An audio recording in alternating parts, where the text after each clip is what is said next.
Hello, coucou de petite vidéo, je fais mon cinéma, pour parler cinéma, puisque je suis allée voir aujourd'hui en salle le film réalisé par Abdelmalik, Fursi né libre, avec entre autres Makita Samba, Romain Duris, Anne Girardot, et d'autres que je mettrai les noms en annexe. Alors je vous débriefe très vite fait l'histoire. En fait, ça se passe en 1817 à l'île de la Réunion. Et un monsieur qui est esclave, qui s'appelle Fursi, va découvrir, un peu par hasard, un document comme quoi sa mère n'était plus esclave et qu'elle était libre. Et donc, il serait libre. Alors là va commencer une grosse bataille parce que bon bah lui il est considéré comme esclave par un maître qui est joué par un acteur terrible et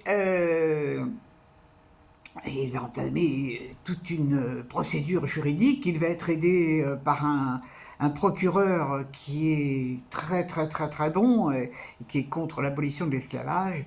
Et donc on va suivre toute sa vie qui est très dur, très dur, parce qu'il est toujours esclave. Et donc on va assister aussi aux différents procès, aux différentes interventions. On va pouvoir voir les différents états d'esprit des gens de l'époque. Et je ne vous raconte pas la fin, que vous pourrez deviner. Qu'est-ce que j'ai pensé de ce film? Alors, bon, d'abord, c'est inspiré d'une histoire vraie.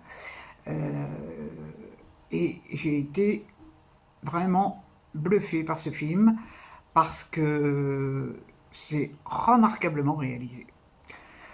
Vraiment, il y a des dialogues incroyables. C'est très bien filmé aussi. Mais les images sont pas tellement importantes. Pour moi, dans ce film, ce qui est important, c'est ce que ça dit. Et je trouve que c'est un film qui devrait être montré dans les écoles. Parce que qui j'ai essayé de faire fonctionner ma mémoire, ça remonte quand même à beaucoup, très loin. Est-ce qu'on m'a enseigné ça à l'école? Je crois pas. Je crois pas. Cette période de l'histoire où l'esclavage était considéré comme quelque chose de normal, ça arrangeait bien des gens, hein. Ça faisait de la main-d'œuvre à pas cher. Et il faudrait que les enfants soient au courant de ça. Parce que ça fait partie de l'histoire de France. Les mauvais côtés de l'histoire de France. Vraiment, avec des gens terribles. Donc ce film m'a vraiment passionné. C'est très dur hein, par moments parce que le réalisateur n'hésite pas à montrer des scènes de violence. Mais il a eu raison de montrer ça parce que au moins on réalise un peu, on juge pas, hein, c'est pas question de juger, mais on réalise que ces gens ont subi. Au nom de quoi? Parce qu'ils n'avaient pas la même couleur de peau.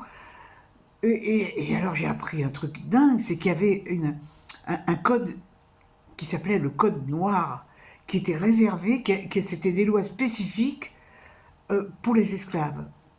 C'est un truc, mais vraiment, mais affolant. Affolant. Alors, bon, j'ai trouvé que les interprètes étaient vraiment très bons. Très bons. C'est un film très humain. Et c'est vraiment, j'ai été ravi de l'avoir vu parce que j'ai l'impression d'être moins bête. Et bon, il y a juste un truc que j'ai trouvé qui n'avait rien à voir, et auquel j'ai pas cru d'ailleurs. Il est une histoire d'amour avec une jeune femme qui aurait été, d'après ce que j'ai pu comprendre, la préceptrice des enfants de ses maîtres, entre guillemets. Et ça, j'y ai pas cru. Bon, en plus, ça apporte rien au film. Euh, non, alors, avec la fille qui va avoir une maison, avec une chambre à coucher, un salon, bon, on s'en fout, vraiment, ça n'a aucune importance. Bon. Donc, c'est un film auquel je vais encore réfléchir, hein, parce que je n'avais pas vu le reportage, parce qu'il y a un reportage qui est passé sur France TV, je ne l'ai pas vu, et je vais le regarder, je vais avoir ma dose de furci pour aujourd'hui, mais c'est tellement intéressant, et puis ça fait peur, parce que, alors, la fin du film, c'est remarquable, la, la scène au tribunal avec les avocats et puis le président qui parle, oh, c'est remarquable, vraiment remarquable. Et vraiment bravo à Abdelmalik d'avoir fait ce film. Alors, où je suis pas au courant, mais il m'a bien semblé que le début du film commençait par un morceau de rap. Bon, c'est pas ce qui m'a le plus marqué, mais il me semble bien. Si vous l'avez vu, dites-moi si je me suis trompé ou si j'ai bien entendu. Voilà, voilou. Et ben voilà, c'était un dimanche intéressant, utile pour mes petits neurones. J'espère que vous avez passé un excellent dimanche et que vous avez vu des bons films.